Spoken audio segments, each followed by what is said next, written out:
बहुत शुक्रिया आप हमारे साथ हैं और ये सुबह मॉर्निंग सर्विस है। आज सुबह हम आपको खुश आमदीद कहते हैं। आज का टॉपिक है ईमान, दुआ और इंतज़ार। इंतज़ार के आगे आप मुंतज़िर रहना भी लिख सकते हैं। फिर से बोल देता हूँ, ईमान, दुआ और इंतज़ार यानी मुंतज़िर रहना, मुश्ताक रहना। ये आज का मौजू है और आज का हवाला है यहूदा का ख़त है, यहूदा का आम ख़त। ये मुकाशफा की किताब से पहले है। इस ख़त का एक ही बाब है, एक ही चैप्टर है और उसकी 25 वर्सेस हैं, 25 आयात हैं इस ख़त की। उसकी 20वीं और 21वीं 2 आयात हैं जिनको हम पढ़ेंगे। आप नाजरीन भी हमारे साथ निकालें मुकद्दस कलाम में से। यहूदा का आम ख़त है, उसकी 20वीं और 21वीं आयत है। जी, कलाम खुदा में यूं रकम है, सुने गौर से। मगर तुम ए प्यारो, मगर तुम ए प्यारो, अपने पाक तरीन ईमान में, हाँ, अपने पाक तरीन ईमान में। मैंने बोला था कि आज के टॉपिक में 3 बातें होंगी, ईमान, दुआ और इंतज़ार। जी, पहली बात, अपने पाक तरीन ईमान में अपनी तरक्की करके और रूहुल कुद्स में दुआ करके। हाँ जी, अब दुआ की बात हो रही है।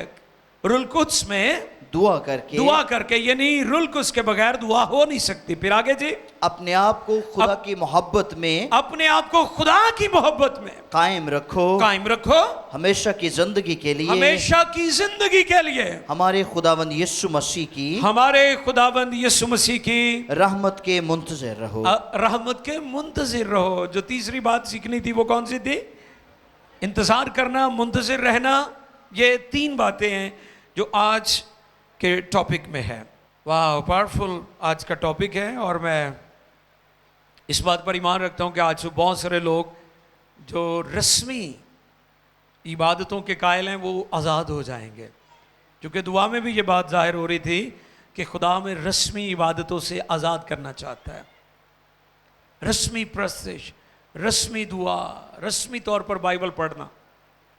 कई लोग बाइबल पढ़ते हैं जो तो नहीं समझ आती, अगे लंघ जाते हैं।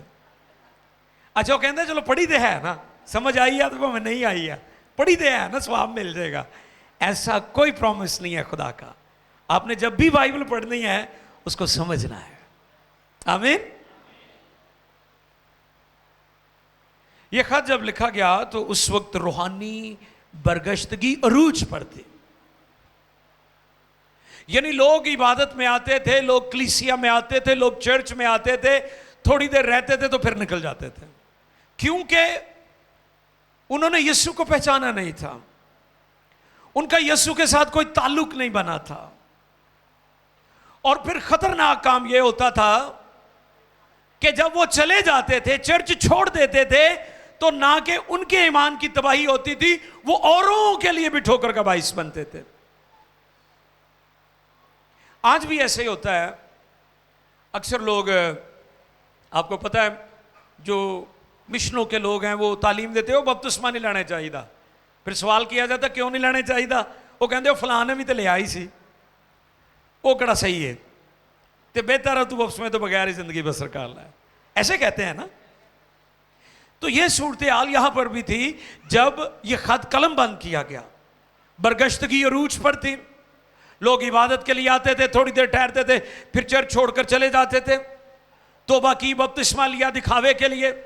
मुझे आज भी बहुत सारे लोग पूछते हैं जो फलां बंदा तुहाडे नाल हुंदा वो हुण बड़ा गलत हो गया। मैं क्या वो सही अंदरों तब्दीली नहीं सी होया, उसकी हकीकी मानों में यीशु से मुलाकात ही नहीं हुई थी।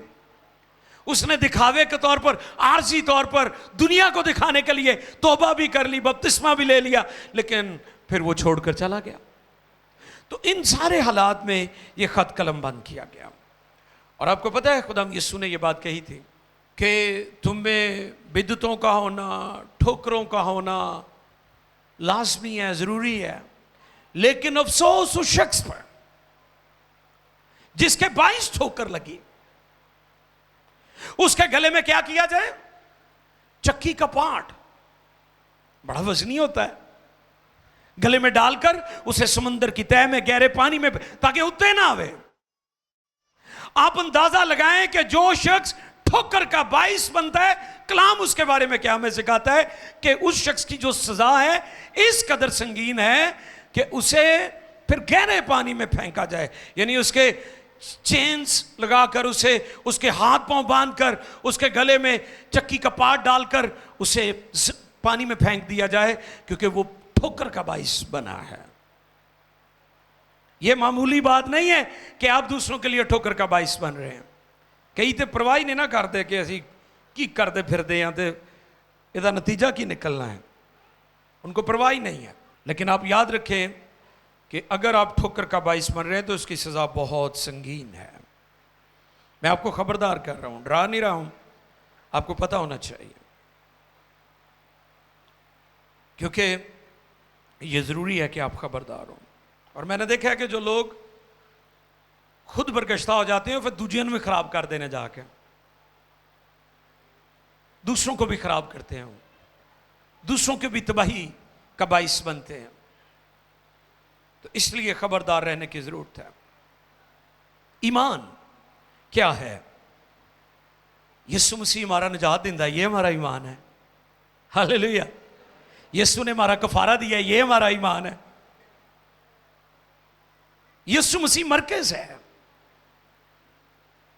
हमारी निजात का, मुकद्दसीन के लिए, सेंट्स के लिए, रसूलों के लिए, मुकद्दस हस्तियों के लिए, जो तमाम नए अहदनामा में जिनका जिक्र है, पुराने अहदनामा में जिनका जिक्र है, हम उनका हमेशा एहतराम करें और इस बात को कभी ना भूलें कि हमें उनकी इज्जत हमेशा करते रहना है। लेकिन निजात सिर्फ यीशु के वसीले हैं। हालेलुया।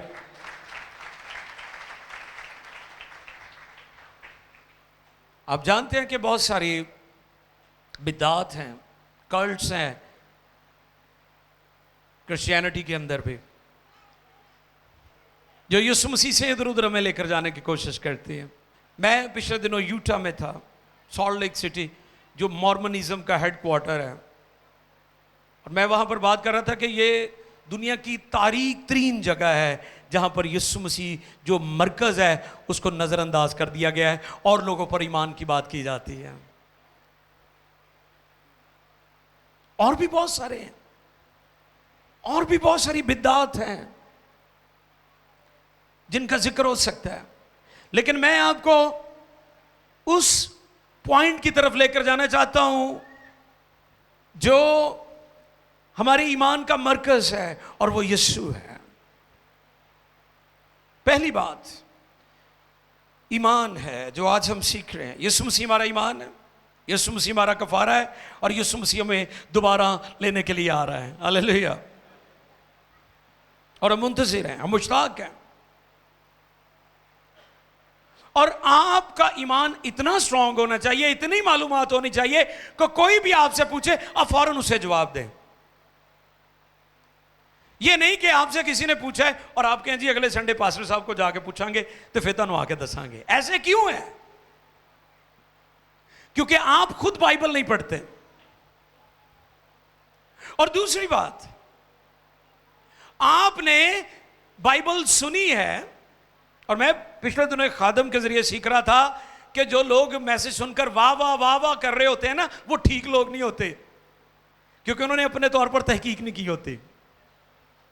सुने गौर से, खादम कोई भी हो, बेशक मैं यहां मुनादी करता हूं या कोई और, क्योंकि अक्सर लोग सवाल करते हैं तो वैसे केड़ी मिशन ठीक है, आ भी मिशन वाले कहते असी ठीक, आ भी कहते असी ठीक, आ भी ठीक है। इसका सिंपल जवाब है कि आप बाइबल पढ़ें। क्या पढ़ना चाहिए? जो तालीम आपको दी जा रही है, अगर वो बात बाइबल में लिखी है तो फिर वो ठीक है, और अगर वो बाइबल में नहीं लिखी तो फिर उससे आपको बचना चाहिए। और जैसे कहते हैं ना लोक विरसा, कि लोकां दा विरसा, इसे तरह लोकां दा ईमान भी है कि उन्होंने लोकां को सुनिया ते मान लिया, कबूल कर लिया, उन्होंने ही अपना ईमान बना लिया। नो, ऐसा नहीं हो सकता। आपका ईमान वही होना चाहिए जो बाइबल में लिखा हुआ है। आमीन। जो बाइबल जिसको प्रूफ करती है। आप अगर मैसेज सुनते हैं, पैगाम सुनते हैं, तालीम सुनते हैं, तो आप उसे घर में जाकर बाइबल में से पढ़े। अगले एतवार वाह करो तो फिर मजा आएगा। और अगर आप उसे बगैर सोचे समझे कि आया कि ये लिखा भी हुआ कि नहीं, जैसे मोमबत्तियों जलाकर इबादत करना है, कई कहने जी रुक जाओ मोमबत्तियां जला लिए फिर इबादत कर दे। यसू मसीह ने शागिर्दां नूं कहा ही जो मोमबत्तियां लैके आओ इबादत शुरू करिए। ऐसी कोई तालीम मौजूद है तो फिर आपको मोमबत्तियों वाली इबादत से बचना चाहिए, है ना। और भी इसी तरह बहुत सारी चीजें लोगों ने, दुनिया ने खुद ही, और लोगों ने सुनी और इतने भोले नादान के फौरन उस पर ईमान ले आए। आपका ईमान वही होना चाहिए जो कुछ बाइबल में लिखा हुआ है, यह पहली बात है। और आपके ईमान का मरकज कौन है? यीशु मसीह है, खुदा बाप, उसका बेटा यीशु और रूल कुद्स। और मैंने एक नोट दिया कि अगर हम अपने ईमान का दिफा नहीं कर सकते तो फिर हमें ईमानदार होने का दावा नहीं करना चाहिए। गौर से सुन रहे मेरी बात?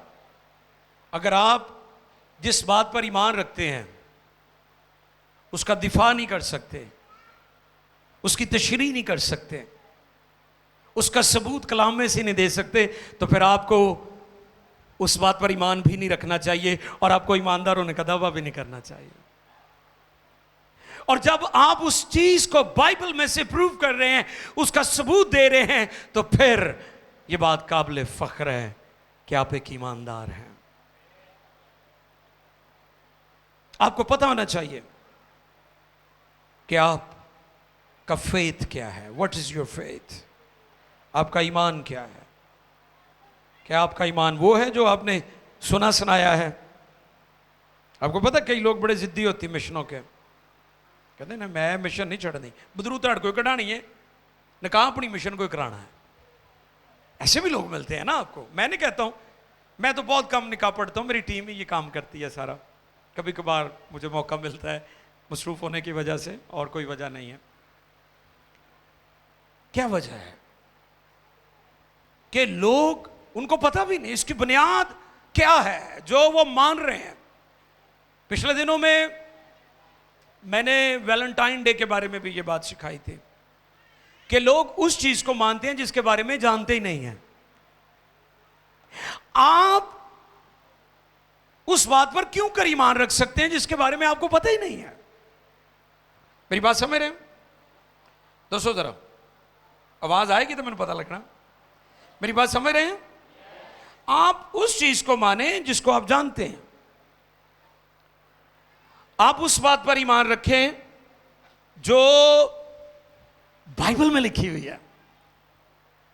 मैंने कहा कि तमाम बुजुर्गों, खादमों, मुकद्दसीन, ईमानदारों की रिस्पेक्ट, उनका एहतराम, ये बहुत ज़रूरी है। लेकिन कलाम में लिखा है, खुदा फरमाता है कि उसने अपने सब नामों से ज़्यादा अज़मत, रुतबा, मर्तबा अपने कलाम को दिया है।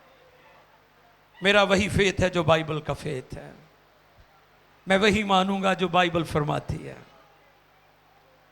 मैं वो नहीं मानूंगा जो बाइबल नहीं फरमाती, और आप भी वो ना माने जो बाइबल नहीं कहते।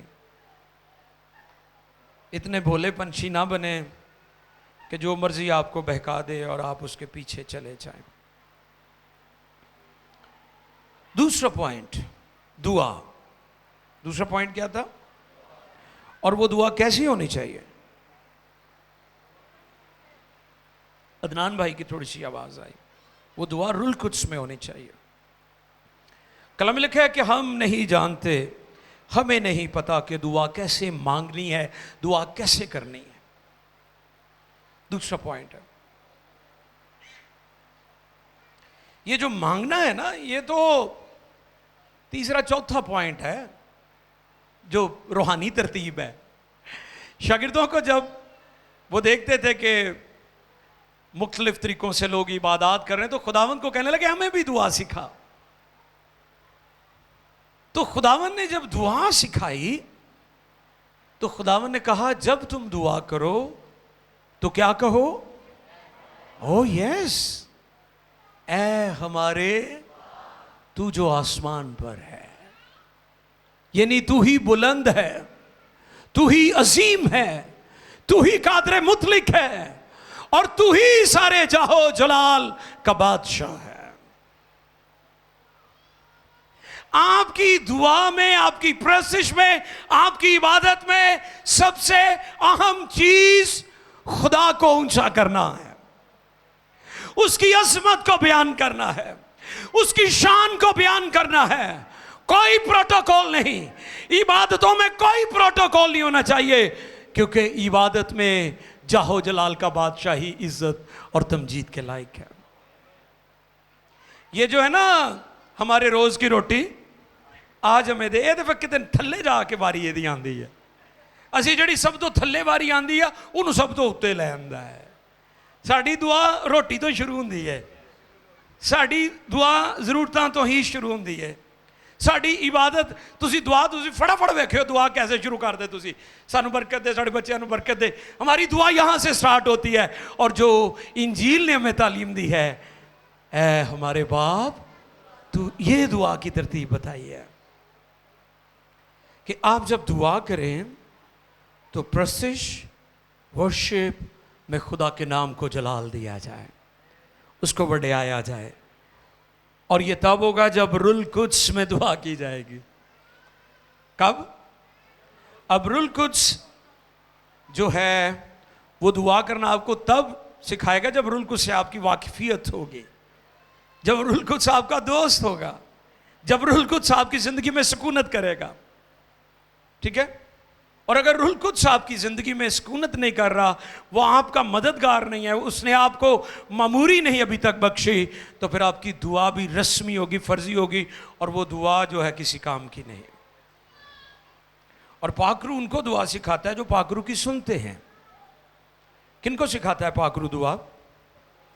जो पाकरू की सुनते हैं। मैं पिछले दिनों गौर कर रहा था कि दुनिया में वो खादिम जिन्होंने खुदा की सुनी है, लोगों ने उनकी सुनी है, और जिन खादमों ने खुदा की नहीं सुनी, लोगों ने उन्होंने भी नहीं सुनी।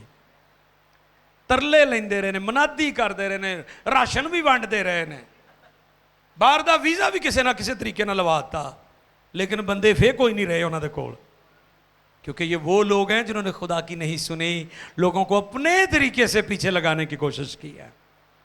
लेकिन जिन खादमों ने खुदा की सुनी है, पाकरू की सुनी है, लोगों ने उनकी सुनी है, इसलिए पाकरू उनको दुआ करना सिखाता है जो पाकरू की सुनते हैं। ये वैसे ही है कि जैसे कई दफ़ा कई चीज़ें आपको पसंद नहीं होती, आपके माँ बाप, आपकी बीवी, आपका शोहर, आपका भाई, आपका अजीज आपको कहता है कि मेरे साथ चलो, आप कहते नहीं मेरा दिल तो नहीं करता, लेकिन तेरी खातर मैं चलता हूं, है ना? ये तब होता है जब उस शख्स के साथ आपका ताल्लुक होता है, और पाकरू उस वक्त आपकी रहनुमाई करेगा जब आप पाकरू के साथ जुड़े होंगे। पाकरू आपका फ्रेंड होगा, पाकरू आपका दोस्त होगा, वो आपकी रहनुमाई करेगा, वो आपको गाइड करेगा, वो आपको लीड करेगा, और फिर आप रूह में दुआ करने वाले बन जाएंगे। आमीन। रूह में दुआ करने वाले बन जाएंगे, और फिर खुदा आपको समझ भी देगा।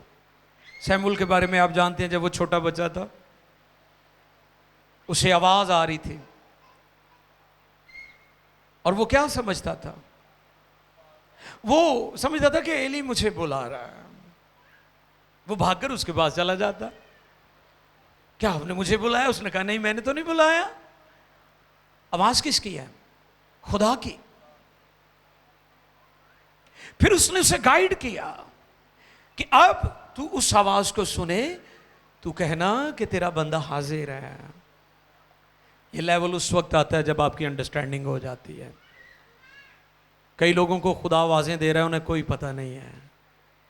खुदा उनसे बात करना चाहता है, खुदा उनसे कलाम करना चाहता है, लेकिन उन्हें पता नहीं है, समझ नहीं है। तीसरा पॉइंट था, खुदा की मोहब्बत में कायम रहो और मुंतज़िर रहो, इंतज़ार करो। क्या करो? इंतज़ार करो। और हमने मुंतज़िर रहना है उसकी आमद सानी के, दूसरी आमद। सेकंड कमिंग, दोबारा दुनिया में आना, उसके मुंतज़िर रहना है। मसीह जिंदगी गाफिल होने या रहने वाली जिंदगी नहीं है। बहुत सारे इस पर गीत भी लिखे गए हैं। उठ जाग मुसाफिर दूर दया, है ना, जो लोग रूहानी तौर पर सोए हुए हैं। बहुत सारे जो शायर हजरात हैं उन्होंने इस पर बहुत कुछ लिखा है ताकि लोगों के दिल बेदार रहें, लोग मसीह की आमद के मुंतज़िर रहें, यीशु मसीह के दोबारा दुनिया में आने के लिए मुंतज़िर रहें। और इस खत को जब कलम बंद किया गया तो ईमानदार जो बरगश्ता हो रहे थे उन्हें यह बावर किया जा रहा था, उन्हें खबरदार किया जा रहा था कि तुम्हारे दिल सुस्त हो चुके हैं, तुम्हारी मोहब्बत मसीह के लिए ठंडी पड़ गई है। मैं किताब में पढ़ रहा था कि एक ऑफिस में एक बॉस अपने मुलाजिम को कहता है कि कल मैं छुट्टी करूंगा, नहीं आऊंगा, आपने ख्याल रखना है। वो मुलाजिम भी आज कलीसिया की तरह मुझे लग रहा था कि उसने कहा हुण बॉस ने किहड़ा आना है, उन्हें एसी चलाया तो बॉस की टेबल ते सौ गया तो चंगा उन्हें कमरा ठंडा किया है, पूरे मजे लै रहा सी। बॉस गया नहीं सी, बॉस को दूजी चाबी भी है सी। बॉस अगले दिन आया, उन्हें आके दरवाज़ा खोलिया तो भाई होरी टेबल के उत्ते मजे नाल खराटे मारन दे। उन्हें कहा उठे तू की करन आ, वो डर गए, उन्हें कहा कि हो गया। तो मैं गौर कर रहा था कि कलीसिया की भी यही सूरत हाल है। यीशु मसीह ने यह नहीं कहा था कि मैं फलां टाइम आऊँगा, लेकिन उसने ये ज़रूर कहा है देख मैं जल्द आने वाला हूँ। हमें मुंतज़िर रहना है, हमें गफलत की नींद सोना नहीं है, हमें गाफिल नहीं होना, हमें लापरवाह नहीं होना। हमारी जो मोहब्बत है मसीह के लिए उसमें कमी नहीं आनी चाहिए।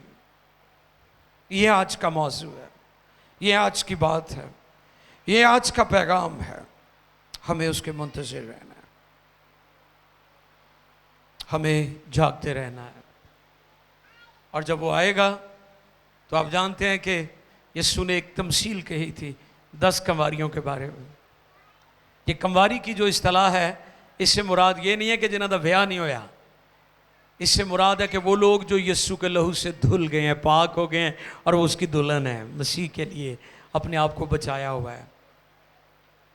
उसमें लिखा है 5 अक्लमंद थी और 5 बेवकूफ़ थी। और जो 5 बेवकूफ़ थी उनके पास तेल भी था, लेकिन उन्होंने तेल ज़ाया कर दिया था। ये उन ईमानदारों की बात है जिन्हें रुल कुछ मिला था, लेकिन उन्होंने अपनी लापरवाही और गफलत की वजह से रुल कुछ जो इनाम था, गिफ्ट था, जो मददगार था, वो भी उन्होंने खो दिया। और जो अक्लमंद थी वो जागती रही, बेदार रही, मुंतज़िर रही, इंतज़ार करती रही। अजीज़ों, हम भी क्या करें कि दुआ करते रहें, ईमान में मजबूत रहें, दुआ करते रहें और उसके मुंतज़िर रहें। आंखें बंद कीजिए।